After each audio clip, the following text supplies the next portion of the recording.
Okay, we are on air. Hi there, my name is Victoria Olson, and I am doing a project for ETEC 522, Ventures in Learning Technology, and I am putting on my educational venture analyst hat today, and I am taking a look at the opportunity market for an interactive whiteboard company, and today I have with me Reshan Richards. So he is the Chief Learning Officer of Explain Everything Incorporated, based in Poland and New York, actually. So it's a company that's worldwide. And thank you, Reshan, so much for joining me today. It's a pleasure to have you, and thank you for agreeing to answer some questions. My pleasure. So I'm just going to start with Reshan today, just kind of outlining some pieces of the company itself. So Explain Everything Incorporated is a parent company for a number of applications for tablet devices and mobile devices. And then we'll talk about that. And then we're going to hone in on one of the applications, their flagship application, and Explain Everything. So Reshan, if you had to explain, if you had to explain the company's core mission and vision, what would that be? I'd say that we're dedicated to creating, well, creativity-inspiring applications that give our users the most freedom and flexibility to do the things that they want to do, to really get out what's in their mind and be able to share and express it to others.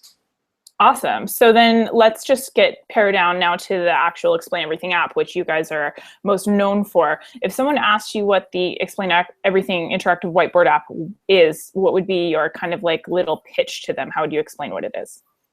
Sure. So Explain Everything interactive whiteboard is a design, screencasting, and interactive whiteboard tool that lets you animate, record, narrate, and export video files created on your tablet or now Chromebook device to these very shareable products that we've seen being used a lot in support of teaching and learning.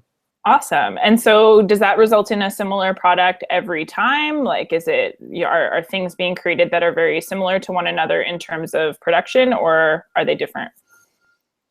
It's very different. I think, because we've approached the design of the tool and the ongoing development in such a way that it really can work for any context, any age group, we see the app become different things for different people. So some use it for live instruction, where others use it for asynchronous, video-based instruction, where some use it for student quick checks for understanding, and others use it for really involved media design projects. So it's not like, oh, one use case is the only one for everybody, or the only. I mean, those are just four varieties of ways we see people using it, but certainly not the only ones. Awesome. And I think that's speaking to the general flexibility of your application and how it can be applied in different ways across not only the educational market, but others. So let's just focus on the educational market for a second.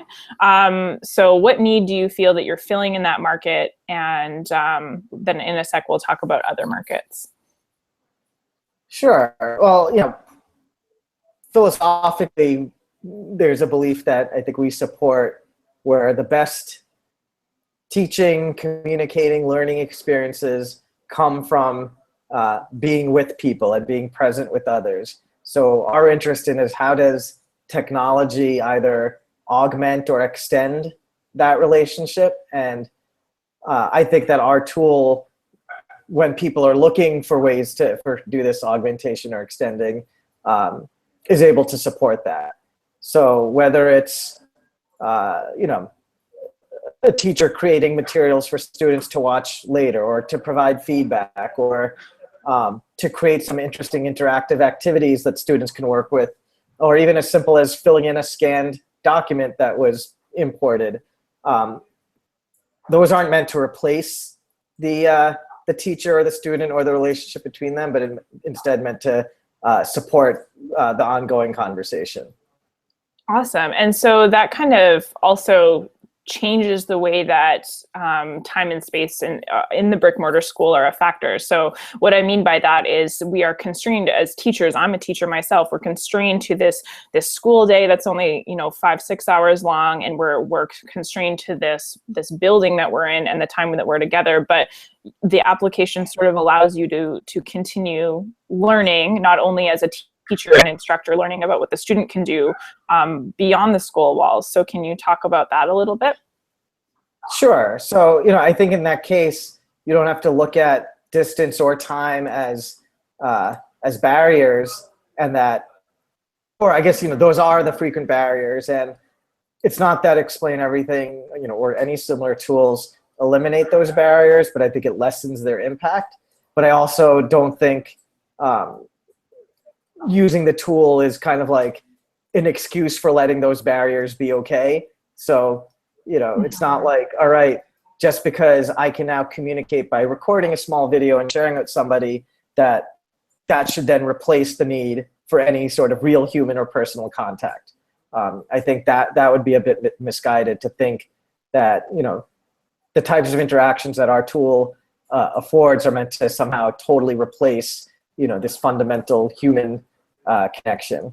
Gotcha. So that just goes back to your point of augmenting or extending those conversations, allowing you to reach students maybe at a time that they're not at school by some case uses I've seen is, listening to student reading. So an example would be a teacher not being able to get to it during the school day with every single student in their class, but getting to maybe listen to it after school and then have the discussion with the child the next day, just kind of allowing them to have that access. So that's excellent. What other markets do you find the application being utilized? And if so, which markets? And can you give it like maybe 2 examples of some case uses you've seen? Sure. Well, I think, our popularity is in K-12 and to a degree also in higher education, where formal, there's maybe an understanding that's where formal learning takes place, or maybe intentional learning takes place. But the truth is, people are teaching and learning and communicating in all aspects of life and in all verticals or business areas or markets. Some of the cases that we've started to see more and more of, especially kind of like professional schools.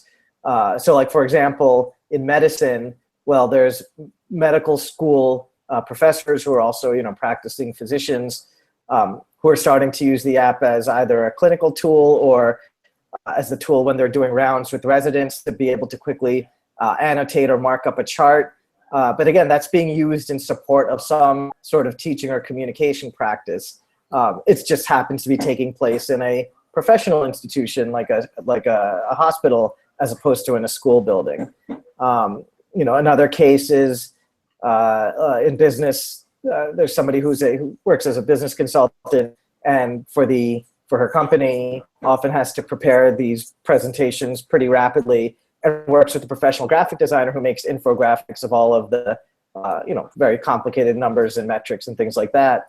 And she uses our tool to provide feedback to those designers. So when they provide a mock-up, instead of her having to kind of write out in text or get on the phone to try to walk them through the changes or the suggestions, she can now import the draft of the image into the app, annotate, record her voice, mark it up, call out things that she needs to draw attention to, and send it back. So it's easing this communication and providing a channel for, I guess in an area where efficiency is highly valued, a way to reduce just some of the time and energy wasted.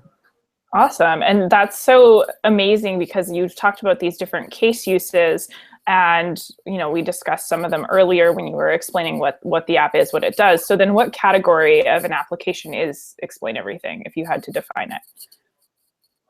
Yeah, so right now it's funny because the app is listed in the education category on at least one of the major stores, but I think when it comes to the real categories, and then it's just in a bunch of different areas. So it's note-taking and visual design and video creation and screen recording and document annotation, presentation creating and presenting, whiteboarding, all of those things we kind of play in those different fields. So we do a lot of things and we try to do a lot of things because we just feel like it ends up creating the most seamless experience for the users. So then I guess the question about that, is there, you have all these possibilities. So you have this tool that has, multiple paths that you can go down to create a product, but will there be a point where the app is oversaturated with those types of abilities? You kind of keep on adding different buttons, or you keep on adding different options. Will the entry point for the initial user still be simple?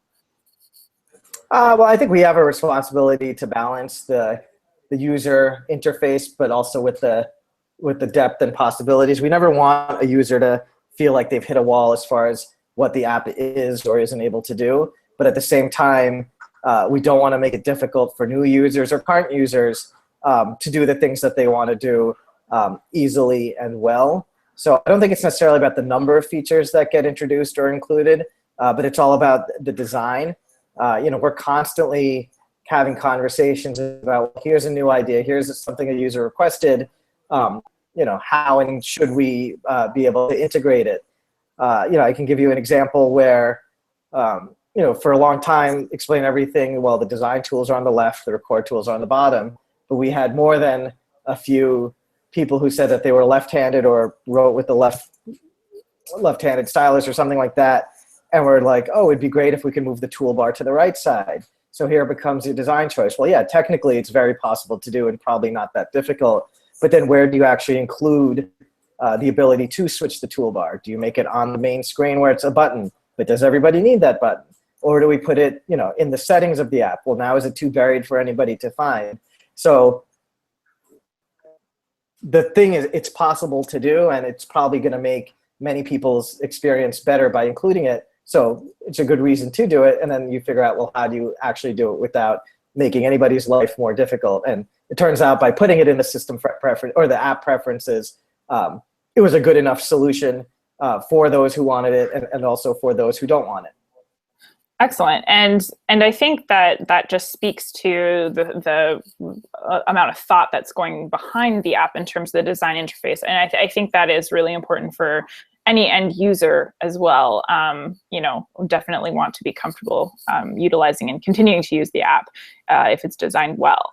So let's just jump back then to the whole case use piece, because you're saying that your main consumers of the application are related to education, and I do know through my research that there are a number of school districts who, with the kind of bringing in one-to-one computing and mobile technologies, that there's a lot of people doing a volume purchase program with your app. So do they struggle with the support in training that sort of comes with the open-ended nature of Explain Everything in education? And how do you address that as a team? So we do get many questions from people about their ongoing use of the app, but then also future possibilities. So for those immediate or just-in-time challenges, we do have a support team that's basically got 24 hours coverage worldwide. And,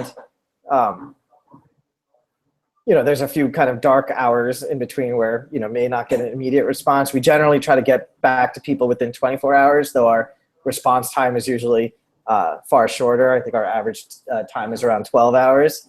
But we get almost, 250 at least, during quiet months. It's around there, and sometimes many more requests. So we get those kinds of questions, and some of them are mechanical, some of them are actual technical problems, whether it's because of a deployment. But then, like, the bigger conversations, once you get past those technical or mechanical things, is about, well, how can we use the app? And we do our best to provide some resources and ideas, but one of the challenges is not kind of skewing or creating a bias or an opinion of like, oh, this is the way to use the app because that's the company told us that, and then all of a sudden making a user or an institution blind or less aware to the other possibilities. So for us, the best way of getting messaging out is to share the stories of other people, whether it's materials that Apple or Google have developed or bloggers have shared or schools have shared. And that way we let the school make their own opinion of like, oh, that could work well with us. Oh, I want to look into that more. as opposed to us as a company saying like, oh, this is how you're supposed to use the app. Right. I think that's a really good model to kind of put the expertise in the hands of the educators, and as well, you're not pigeonholing yourself to one or two or three case uses. As you mentioned, there are so many different case uses available out there for your app. So that's an excellent point. So can you just let's go to just looking at the company again for a second. So who is on the Explain Everything Incorporated team? So we're talking about the company, and then what do each of those team members bring to the table? So let's start with yourself, because I think it's easier to say your role and then go through some of the other folks that are involved. Sure, I'll talk about me and maybe the other two co-founders. So right now, I'm Reshan. I'm the Chief Learning Officer, and I first got involved with this whole project almost 4 or 5 years ago as a teacher in New York City, as a middle school math teacher. And I connected with my two co-founders following a blog post I'd written about an app that they had developed and released pretty or right around that time. My role at the company, I'll tell you that story in a moment, but my role at the company is really to focus on the context and the user experience, to make sure that all of our decisions and thought processes, from the small ones to the big ones, are really grounded in reality and the real experiences of people, as well as our optimistic hopes for the future. And so my background as an educator, it's not a coincidence that I think we have popularity in the education market. I think it's important to understand the experiences of students, teachers in schools, and that's helped shape what we do. But again, we don't say like, oh, we're an educational tool, we're a learning tool that's going to make your kids smarter and your schools better. I don't think anybody can really claim that, because it's all too new to have any sort of longitudinal, long-term research on any of the stuff that's come out in the last decade at least. Gotcha. So Piotr, our Chief Technical Officer, he's actually the original inventor of the concept or the animation idea that's now the underlying foundation of Explain Everything. And he started by teaming up with Bart, who is now our Chief Executive Officer, developing an app that was going to be a Mac OS app. And then when the iPad was announced or released, they decided to port the development and move the development over and make it for iPad.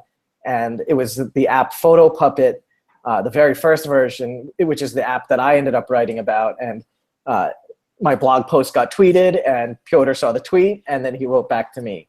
So Piotr is he drives the technical thinking for our existing and future products, but he's also, he's one of the more creative people that I've ever met and worked with. So a lot of the thinking, all three of us really think about the user experience and what that could mean. And I think that's why we've aligned well. And then Bart leads the company as a whole, our worldwide company, our New York office and our Polish office. And, he has a background both in software engineering and just in business development as well. Awesome. And then I have experiences in neither software engineering or business development, except for this. Yeah, well, now you are teaching part-time at a university, and your full-time gig is at Explain Everything, correct? That is correct. Awesome. So the other thing I noticed on your site too is that you guys are utilizing an advisory board. So can you talk about the advisory board a little bit, and who what kind of group is comprised on that board? Sure. Our advisory board is K-12 and higher educational teaching professionals who we've met with and gotten to know really since the app was first launched, and have a great deal of respect for not only their work, but also their opinions. And it's a small group, and that's intentional, because we really want our interactions and conversations with these members to be as human and personal as possible, not just to be used as some sort of marketing tool. We like to be able to have this group that we can ask some questions that we're really not sure about, or we want to kind of get a worldwide opinion of, without kind of publicly putting out any information that might create confusion or might there might be some kind of ideas in our top secret pipeline that, well, we're not ready to quite reveal that to too large of a group, but we know that this trusted group doesn't need much context or explanation for what our intentions are and why we might say, oh, please don't disclose this. We don't even have to think a second about like whether or not it's something might get out. It's just not an issue. It's because it's such a trusted group. Gotcha. That's a great little thing to include as well, because I think you're, like you said, you're getting authentic conversations about where the app can go, and also you have a great little advocacy group there for kind of promoting the different case uses you talked about. That's neat. So then let's talk numbers now, which I guess as not a technical business person, that are probably not your favorite thing, but can you tell me kind of what the Explain Everything download rate has been in the past years? Sure. Well, like it started off, as a self-funded thing very slowly, and probably the first month, and I always get these numbers wrong, but maybe there was 40 downloads, but then in the first year, I don't know, maybe it was 1,000, maybe it was 10,000. I can't remember. See, that's why I said I'm not a numbers person. And so, but then there was that in those initial years, there was really quite a lot of growth because, when you start off with small, it grows big. But then over the past couple of years, I think we're seeing about 40% year over year, the actual number of downloads growing, which has been pretty consistent worldwide. It might be a little bit higher than that, but again, me being the poor numbers person, I could be wrong. You're the learning officer, so I'll forgive exactly, you. Yeah. There you go. So has Explain Everything, whether the company or the application itself, seen any investment seeds? Yeah, so like I said before, we started self-funded, so totally out of our own pockets, me, Piotr, and Bart. And that's how we operated for the first 3.5 years, almost 4 years of Explain Everything Interactive Whiteboard being on the market. And we had, all our revenues and our operating costs were covered by our app sales. So we almost lived month to month as far as knowing what we'd be able to do. If the app stopped selling, then, we may not be able to continue supporting the development or supporting the users. We're just seeing that that's not what happened.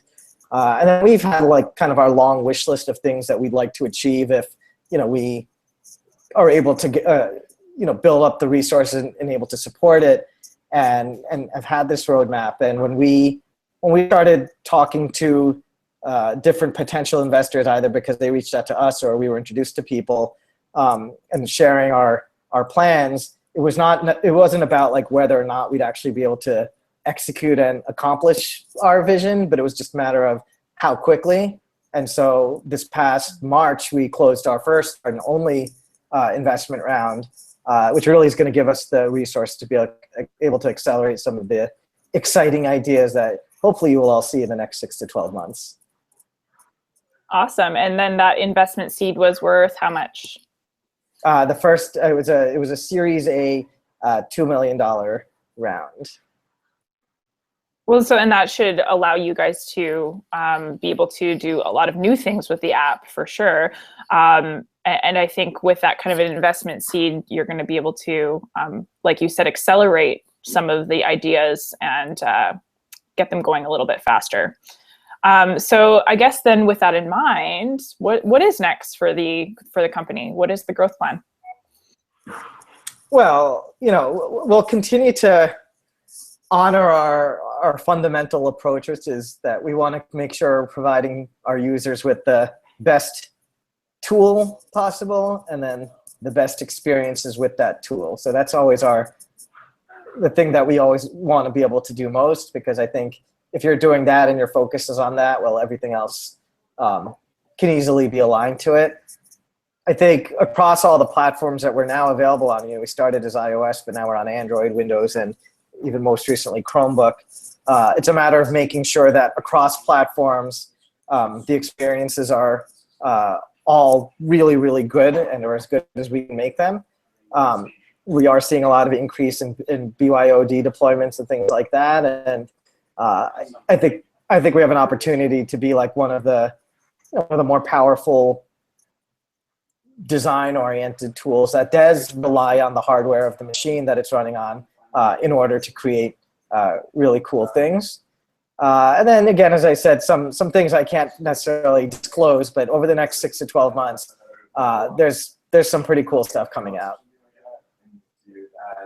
Awesome. Well, we all definitely will be looking forward to that. And I just want to thank you so much for your time. You've given me so much help in terms of just starting to understand the shape of the company and seeing where you guys are headed, as well as where you could possibly grow. Obviously, there's things that you're unable to disclose because they're not yet ready for release, and that's fine.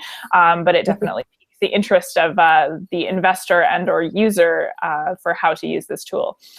So I think we will end there. I just want to say thanks again to you and Explain Everything for being so open to helping me out with an interview for this project. And yeah, you and I can talk after this about what to include and not include as well. So thanks. All right. Stop the broadcast.